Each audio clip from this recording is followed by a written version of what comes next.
Hadis yang jelas, hadis sahih, kata Nabi SAW, kalau kalian sedang mendengar azan, ya, dan di tangan seseorang di antara kalian masih ada sesuatu, minuman, makanan yang sedang dia kunyah, selesaikanlah.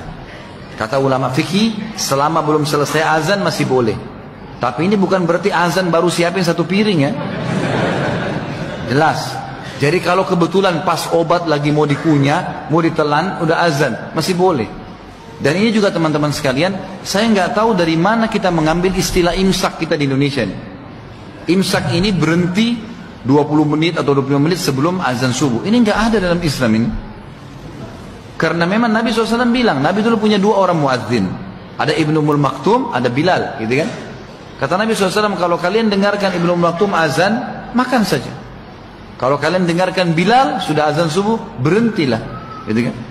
Berarti azan itu masih boleh. Nanti saat subuh baru imsak. Kalau belum azan belum imsak. Ya. Masalah ini bukan masalah sekarang, ini sudah dari dulu. Ya. Ibnu Hajar Al-Asqalani dalam kitabnya ini menyebutkan bid'ah yang berkembang di masyarakat. Maksudnya kebiasaan-kebiasaan yang tidak tepat, bertentangan dengan dalil, ya, bahkan dengan contoh bertentangan sama sekali. Ya. Yang 10 menit, yang 15 menit sebelum subuh itu bukan imsak. Itu disebutnya dengan tanbih namanya. Peringatan, tanbih. Ya. Jadi asalnya dulu di zaman Rasulullah SAW di awal masa puasa, kan? Kemudian masuk waktu subuh, Bilal kemudian mengumandangkan adzan, orang kan belum pada tahu tuh. Ya, tiba-tiba Bilal adzan kaget, ya, kaget. Ya. Maka kemudian diadukan peristiwanya pada Rasulullah SAW, karena di awal masih sahur, masih nikmat, Anda bayangkan tiba-tiba adzan. Jangankan masa dulu kan, masa sekarang saja kalau Anda sedang makan tiba-tiba adzan, apa yang dilakukan? Mungkin ada yang dibuang lagi, ada yang disimpan dan macam-macam, ya. Maka diadukan peristiwa itu, disampaikan pada Rasulullah SAW untuk memohon solusi. Maka Nabi kemudian memerintahkan dua orang sahabat. Satu, Abdullah bin Abi Umi Maktum.